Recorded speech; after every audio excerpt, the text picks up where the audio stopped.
یہ جو سب سے زیادہ پرسیکیوٹڈ کمیونٹی ہے پاکستان میں وہ احمدی کمیونٹی ہے. ابھی کل ایک ڈاکٹر صاحب ہیں، پرومیننٹ ڈاکٹر ہیں، سرگودا کے ہاسپٹل میں کام کرتے تھے. یہ ڈاکٹر شیخ احمد محمود ان کا نام ہے اور بڑے پرومیننٹ تھے. ان کو کچھ نامعلوم افراد نے آ کے گولی مار دی اور وہ وہیں پہ دم توڑ گئے. اور ان کی والدہ بھی زندہ ہے، ان کی وائف ہیں اور 2 بیٹیاں ہیں اور 2 بیٹے ہیں. اور اس کے ساتھ ساتھ وہ کلین پنجاب پروگرام کا بھی کام کرتے تھے، یعنی فلانتھروپی بھی کرتے تھے. لیکن جو سب سے زیادہ افسوس کن بات جو مجھے نظر آئی وہ یہ کہ یعنی یہ بڑے پرومیننٹ فزیشین اور گیسٹرو انٹورولوجی بھی تھے. مجھے نہیں پتا یہ کیا ہوتا ہے، anyway it seems like a specialised field. اور وہ انگلینڈ میں بھی تھے اور انگلینڈ کو چھوڑ کے اپنے ملک واپس آئے، جس کو وہ اپنا ملک سمجھتے تھے، تاکہ اپنے ملک کو کلین پنجاب پروگرام چلائیں اور لوگوں کی ہیلپ کریں. یہ بالکل وہی کہانی ہے جس طرح ایک وہ لڑکا جنید حفیظ جو فل برائٹ اسکالر تھے، امریکہ سے انگلش لٹریچر میں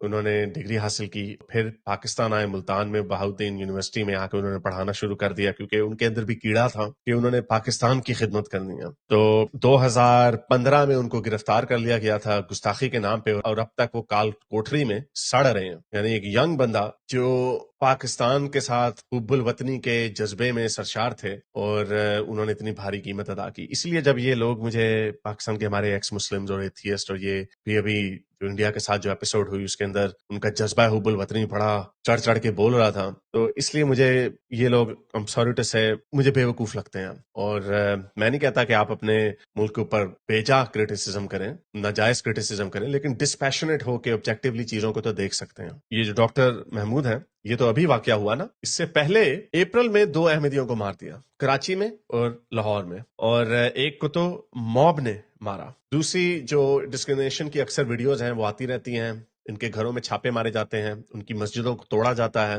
کیونکہ وہ اپنے آپ کو مسلمان سمجھتے ہیں. ٹھیک ہے، اب نہیں کہتے ڈر کے مارے. میں یہ اکثر کہانی بڑی دفعہ سنا چکا ہوں کہ میرا جو لاہور میں جہاں پہ ہمارا گھر تھا وہاں پر ہمیں پتہ چلا کہ کوئی ایک احمدی صاحب آ گئے ہیں، ان کی پوری فیملی، انہوں نے گھر خریدا ہے. تو لوگوں کو ایک چل ہوتی ہے، وہ دیکھتے ہیں کہ یار یہ کوئی چکر ہے، قرآن خوانیوں میں بلاتے ہیں وغیرہ وغیرہ. تو کسی کو کسی طرح یہ رومر پھیل گئی، اور یہ بڑا پوش ایریا، وہاں پہ یہ رومر پھیل گئی کہ یار یہ احمدی ہے. اس بندے نے بیچارے نے راتوں رات اونے پونے اپنا گھر بیچا اور وہاں سے وہ نکل گیا. تو یہ کہانی کیا ہے جو ان کو پوری دنیا کی میں اسلاموفوبیا اور ڈسکریمنیشن نظر آتی ہے، بڑی چیخیں مارتے ہیں. تو ذرا میں تھوڑی سی ریسرچ کر رہا تھا تو میں نے کہا چلیں آپ کے سامنے کچھ فیکٹس اینڈ فگرز رکھتے ہیں. 1947 سے اب تک تقریباً کے 300 کے قریب احمدیوں کو اسی طرح نامعلوم لوگوں نے مار دیا ہوا. سب سے بڑا جو واقعہ تھا وہ 1953 کے لاہور رائٹس تھے، جس کے اندر 200 احمدیوں کو مار دیا گیا تھا. اور اسی کے بعد ایک تحریک چلی جو پھر 1974 میں جو امینڈمنٹ آئی، جس کے بعد ڈکلیئر کر دیا گیا کہ یہ لوگ کافر ہیں، ان کا اسلام سے کوئی تعلق نہیں ہے. اور پھر اس کے بعد ان کی جتنے سگنیفیکنٹ کنٹریبیوشن تھے تحریک پاکستان میں ان کو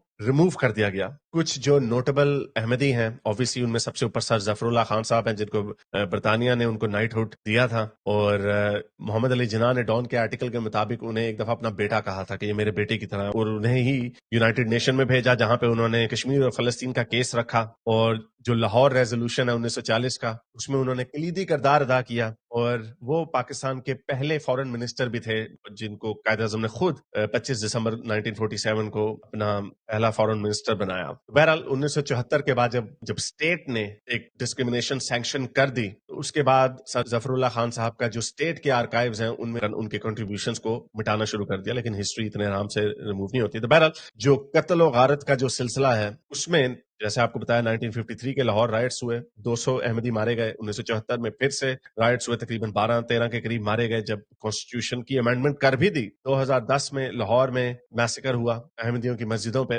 جس میں 94 احمدی مارے گئے. اور تقریباً 1984 سے لے کے 2023 تک 260 احمدیوں کو ٹارگیٹڈ اسیسینیشن میں مارا گیا.